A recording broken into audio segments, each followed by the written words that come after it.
Napakasarap nitong merienda, lalo na ngayong tag-ulan. Ayan, gawa tayo ng putong puti. Puti ha, yung malambot na super, super fluffy. So, 1.5 cup cake flour lang naman ang gagamitin natin. 1/2 cup of sugar, white sugar kasi nga puti na ano to. And then, 3/4 na water. Water lang. And then, naglagay din tayo dyan ng 1.5 teaspoon of baking powder and a pinch of salt. Tapos, halu-haluin nyo lang ng ganyan.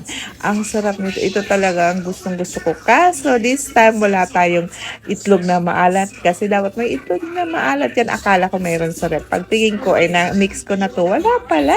Tapos, wala ding cheese. Kasi maulan yan, nakakatamad lumabas.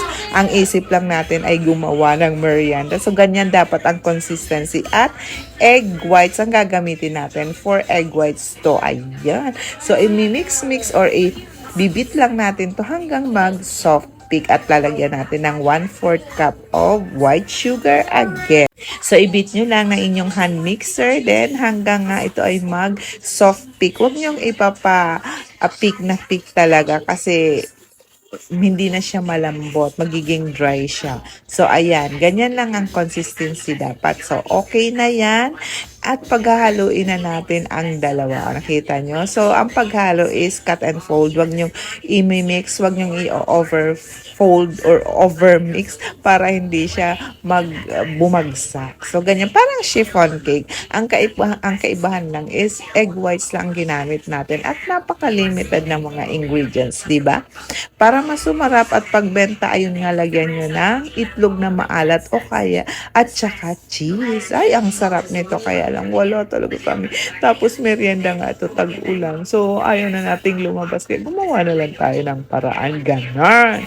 So, ayan, nakita nyo yan. So, ayan, minimix na natin. Cut and fold. Hukayin nyo, tapos ikakat nyo, ipo-fold nyo. Ganun lang. Huwag talaga, hindi siya mix ang tawag yan. Then, inilipat ko na sa ating 8x3 na baking pan. By the way, dapat nagpakulo na kayo ng inyong tubig kasi ang gagamitin natin steam, hindi siya bake. So, ayan, nagkumukulo ng tubig dyan. Ayan, ganyan. Tapos, sinapakan ko lang ng aluminum foil kasi hindi ko natin ginawa ng yung cloth sa takip. Yung ito na lang tinakpan ko. At pag check ko nga, oh, ready na, nakakagutom. Tapos may coco, may kape ka niya, no? Ayan, ganyan ang itsura, di ba? Ang sarap, mas masarap sana kung may itlog na maalat. Ay, pero ang fluffy talaga niya, as in. Tingnan nyo naman, o, di ba? Oh, nakakaano na, ayan na nga. At kakainin. Uy, ang sarap na kahit wala pa siyang itlog na maalat or cheese. Perfect. So, ayan, kung gusto niyo yan, gawin niyo na. Bye!